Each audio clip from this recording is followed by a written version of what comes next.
Welcome to the Fit Lab. I'm Coach Dr. Jim. This is my humble abode, and I'm glad you could join me today.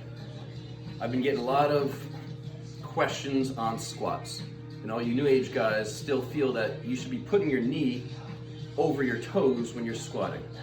And you can argue with me all day long, up and down, but load 500 pounds on your back and put all that tension on your knees as opposed to your glutes, your quads, your back, and you're gonna get hurt. So let me show you and give you a little education from a healthcare and fitness professional who's been in the business at the highest of high levels for the last 2 decades, working with the most amazing athletes at the elite level. Instead of loading up with a big barbell, we're gonna take a piece of plastic here for ease, okay? That's what a lot of weight it seems like you guys are squatting with, so this will work pretty good.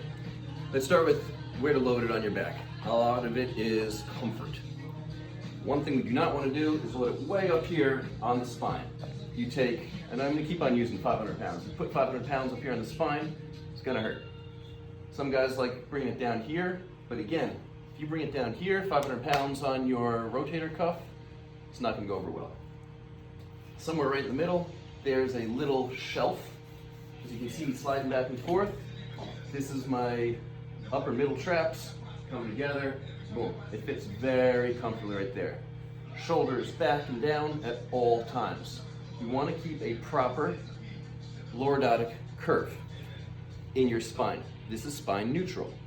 By shifting your hips forward and posteriorly flexing your pelvis, you're actually putting your spine into a very, very compromised position, giving you a high chance, eventually over time, of herniation.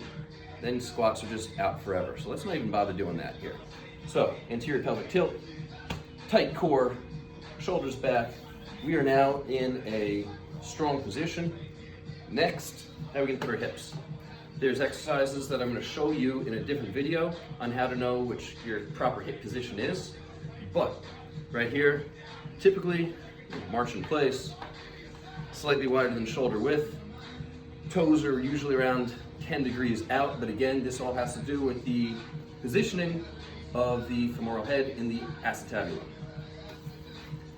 Really, this is just an athletic position. So if you're playing defense in basketball, for instance, your knees are forward like this. Well, let's face it, your knees are forward, your hips, your posterior pelvic tilted. You're in a weakened position. You're not strong right now, and I'm going to burn you out on the court every single time. When you're squatting, when you're deadlifting, when you're doing anything in the gym, you want to be in that athletic position. So here we are, sideways, in athletic position. Ass out, neutral spine, shoulders back, good posture, means chest is up, and let's go down. Now I'm going down as far as comfortable for me. Whatever's comfortable for you is what you need to go with. If you do Olympic lifting, if you do any type of sport where you need to get down, then we want to mimic that as a functional movement and go down all the way. Typically, getting yourself down here, halfway, get a 90 degrees is where a lot of people want to go to, but if you're doing it yourself, I promise you, when you've got enough weight on there, mentally, you want to get that off quick, so you may not be hitting that actual level you need to. So especially at first, squat with somebody that knows what they're doing to make sure you're going down enough. Best case scenario, just hit the bucket if your entire body is healthy to do so. For the correct tips, here, now, and in the future, keep on checking these videos. Appreciate your subscription. Smash that subscribe button, like it, comment on it, live with intent, live functionized.